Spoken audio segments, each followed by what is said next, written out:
Hey guys, Tennessee Tracer here. Hope you're having a great day.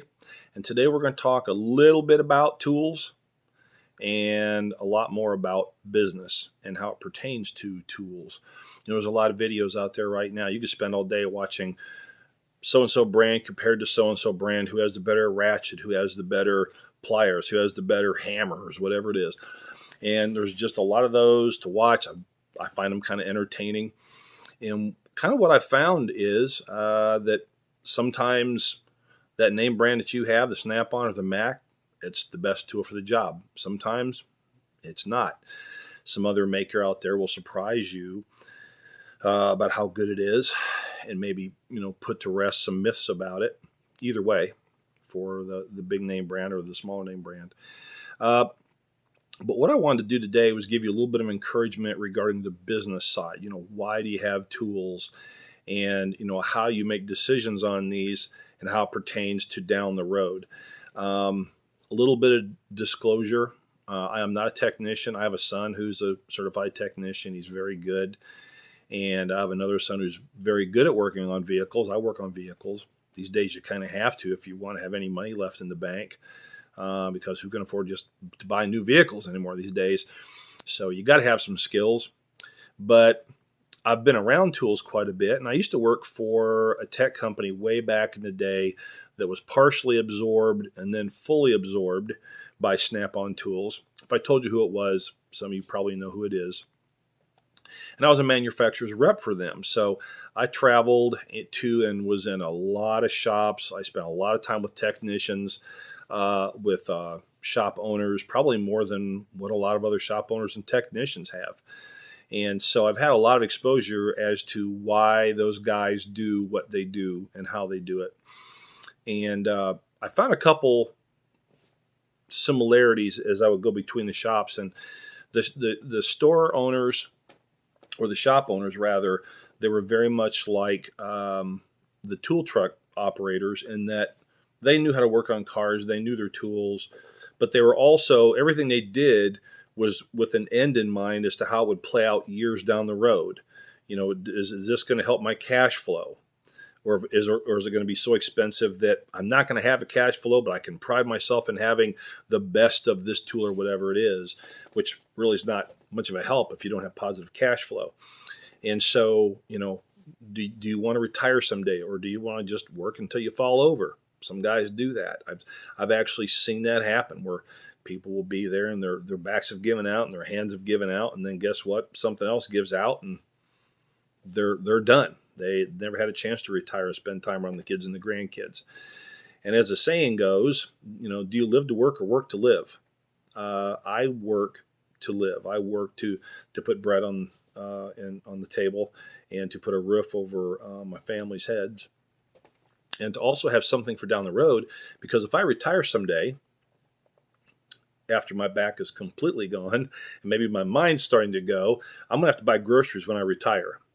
And having the collector's edition of blah blah blah toolmaker all over in my garage that cost me tens or hundreds of thousands of dollars, or posters on the wall so I could keep telling myself that I bought only the best ever regardless, that's not a wise business decision. Am I saying you shouldn't have brand loyalty? Absolutely not. I bet you that if we were to look through the Macs and the Snap-ons and all that, they have magnificent tools. As a matter of fact, I know they have. I've had some of them. I've been around vehicles being diagnosed with the Snap-on's diagnostic equipment. That's top notch. And that is the name of the game right now, right? I mean, if you can't diagnose, just removing and repairing is not the way to go if you want to, make a decent living in this business. You have to have some diagnostic skills and the tools to do it. So I've been in that part of the business. I get that. But there's also other things out there that if, let's say it's a hammer, and you can get a perfectly good hammer for $5 or one that's $80. How much better is that $80 hammer? You know what I'm saying? There's a price point for whatever it is that you're buying that's the best. The place that your shop is at, is that the best place in town for that shop to be? Probably not, but why isn't it? mean, if it's always about having the best, why didn't you pay $1 million more for that piece of land where that thing is? Because maybe you'd have more business from it, right? Maybe. Who knows? I like firearms. So, you could buy a Remington, you could buy a Benelli, a Beretta, whatever, and one might cost you $500 or $600, so the other one might cost you $5,000 or $6,000. Is that one that's $5,000 or $6,000 going to be that much better at turkey hunting? I don't know. Maybe you can get one more turkey with that $5,000 or $6,000 shotgun. But at some point, you got to say, you know what?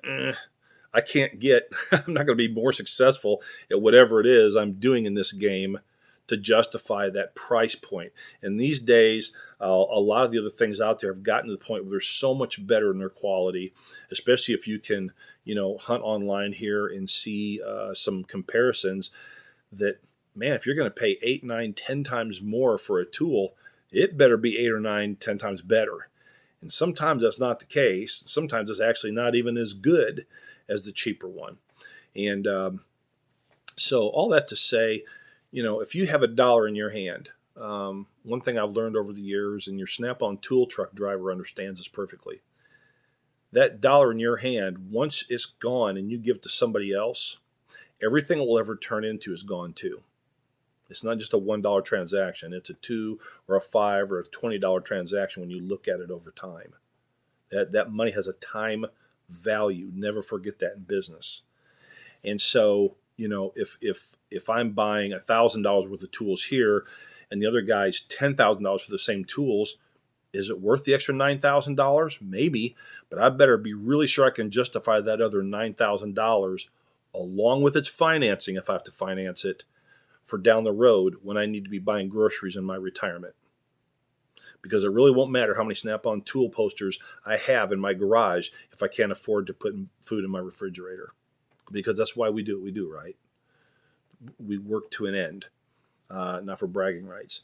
And, I'm not saying don't buy quality. Absolutely, you got to buy quality. Who likes smashing their knuckles and not being able to finish a job? But, when my son came to me, the one who's a technician, when he first started in the business, we started looking at his tools, and he was able to invest about $1,300 in very good Tecton tools. I don't know if you ever heard of them. I don't have any. I don't have any dogs in this hunt. But it's spelled Tekton. And he's been enormously happy with them. He's never had any break to my knowledge. And if he did, he gets them replaced overnight by simply emailing them a picture of the broken part, or the broken tool, rather.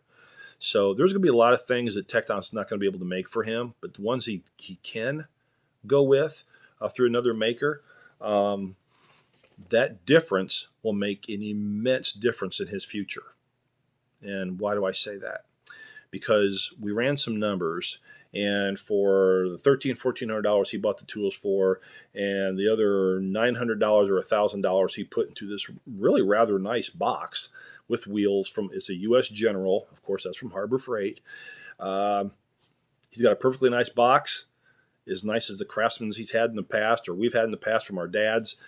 And he's under $3,000. And that same setup would cost him $26,000 to $30,000 with the big name brand, right? With Big Red. So we started looking at what he could do with that difference instead of financing that and losing all that money.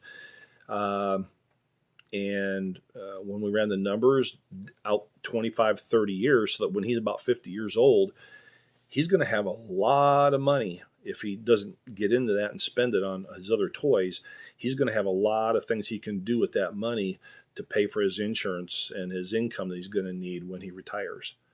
Because who wants to be doing this when they're 70 years old and their back hurts? I don't want him to be doing that. I want him to have the options of being able to work smart, not hard, and to enjoy his kids and his grandkids and going to the lake and fishing and golfing, whatever it is he wants to do. Because I'm going to tell you right now, I spent a lot of time around the Snap-on guys. They have fun with their fruits of their labor. And it's from you, a lot of times, a lot of technicians. And they are very open about the hot rods and the bass boats and the Benelli shotguns they buy and what they do with that money. And, that's coming from somewhere. So just be wise about this. Talk to a good financial advisor in your area. Have these numbers run for you and about how much you think you're going to need when you retire. And it will help you make your decisions on the kind of tools you buy and how you compare them. Enough said. Hope you have a great day. If this helped you at all, make sure to hit the subscribe button. Would love to have you on my channel. Take care and God bless.